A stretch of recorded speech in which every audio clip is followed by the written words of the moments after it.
بسم اللہ الرحمن الرحیم۔ خواتین و حضرات، دنیا کا ایک مشکل کام اپنے بچوں کی اچھی تربیت کرنا ہے، کیونکہ کل یہی بچے والدین کو رسوا کرتے ہیں۔ اگر اولاد نیک ہو تو اس کا اجر والدین کو ملتا ہے۔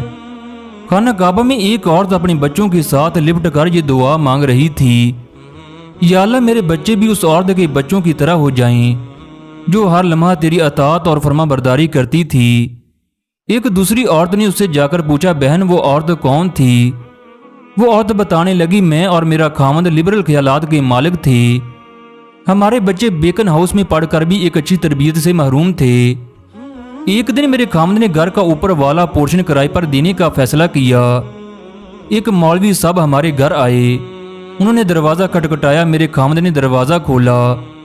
مولوی صاحب کہنے لگے، مجھے طارق صاحب نے بھیجا ہے، انہوں نے بتایا ہے کہ آپ کے پاس کرائے کے لیے اوپر والا پورشن خالی ہے۔ انہیں 6 مہینے کے لیے چاہیے تھا کیونکہ ان کا گھر تعمیر ہو رہا ہے۔ میرے خاوند نے 30,000 کرایہ مانگا، مگر 20,000 پر بات پکی ہو گئی۔ میرا خاوند ڈر رہا تھا کہ اگر بیوی کو پتہ چل گیا کہ میں نے 20,000 پر اوپر والا پورشن دیا ہے تو وہ مجھ سے جھگڑا کرے گی، کیونکہ 20,000 تو ہمارے ایک بچے کی فیس بنتی ہے۔ جب مجھے پتہ چلا تو میں نے اپنے خاوند کو بہت برا بھلا کہا۔ میں بھی ایک اچھے سکول میں پڑھاتی تھی، مگر ہمارا گزارا پھر بھی مشکل سے ہو رہا تھا۔ چنانچہ وہ مولوی صاحب اور ان کے بچے ہمارے گھر شفٹ ہو گئے۔ مولوی صاحب کی بیوی مکمل طور پر شرعی پردہ کرتی تھی۔ ان کے 2 بچے بہت ہی مہذب اور خوبصورت تھے۔ بچوں کی زبان میں ایسی مٹھاس تھی کہ دیکھنے والے دنگ رہ جاتے۔ ماں ایک بار انہیں پکارتی تو وہ دوڑ کر ماں کی بات سنتی۔ پھر میں نے اپنے بچوں کو خاتون سے قرآن مجید پڑھنے کے لیے بھیج دیا۔ اس عورت کے بچے اتنی خوبصورت تلاوت کرتے، میری خواہش ہوتی میرے بچے بھی اسی طرح تلاوت کریں۔ ایک دن میرے خاوند نے پوچھا، پارلر نہیں جاؤ گی؟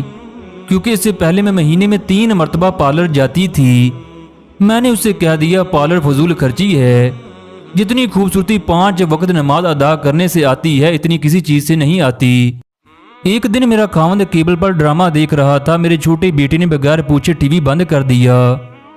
میرے خاوند کو بہت غصہ آیا، مگر جب میرے بیٹے نے محمد صلی اللہ علیہ وسلم کا ایک واقعہ سنایا تو میرے خاوند کی آنکھوں میں آنسو آ گئے۔ میرے خاوند نے اپنے بیٹے سے پوچھا، تمہیں یہ واقعہ کس نے سنایا؟ تو اس نے بتایا، استانی صاحبہ نے۔ میرا خاوند گھر کے ماحول کو بدلتا دیکھ کر حیران تھا۔ میں نے کیبل کٹوا دی، سب کو کہا یہ فضول خرچی اور اوپر سے گناہ ہے۔ ایک دن میں اپنے شوہر کے ساتھ شاپنگ کے لیے گئی۔ جب میں نے اپنے شوہر کو برقعے کا کہا تو وہ حیران تھا۔ جب اس نے میرا مذاق اڑایا تو میں نے کہا، میں پہلے کتنی غیر شرعی کام کرتی تھی مگر آپ نے میرا مذاق نہیں اڑایا۔ اب اچھا کام کرنے جا رہی ہوں تو آپ مسکرا رہے ہو۔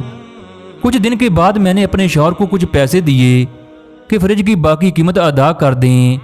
میرا شوہر پھر حیران تھا کہ اتنے روپے کی بچت کیسے ہو گئی۔ میں نے خاوند کو مسکراتے ہوئے کہا، جب انسان اللہ کے بتائے ہوئے رستوں پر چلے تو بچت خود بخود ہو جاتی ہے۔ میں پہلے خاوند سے بات پر جھگڑا کرتی تھی، مگر پھر میں نے خاوند کو کبھی شکایت کا موقع نہ دیا۔ میں نے اس عورت سے قرآن مجید تجوید سے پڑھا، 5 وقت کی نماز پڑھنی شروع کر دی، بچوں کو سختی سے نماز پڑھنے کے لیے بھیجتی۔ اس دن 20,000 کرایہ میرے لیے تھوڑا تھا، آج سوچتی ہوں تو لگتا ہے وہ تو اتنا زیادہ ہے کہ میرا گھر سکون سے بھر گیا۔ اب میری خواہش ہے کہ میرے بچے اس کے بچوں کی طرح بن جائیں تاکہ ہماری آنے والی نسل اللہ کے حکمات کے مطابق چلے۔ خواتین و حضرات، اگر انسان شرابی سے دوستی رکھے گا تو وہ خود بھی ایک دن شراب پیے گا۔ اگر وہ اللہ کے ولی سے محبت رکھے گا تو وہاں سے کچھ نہ کچھ لازمی سیکھے گا۔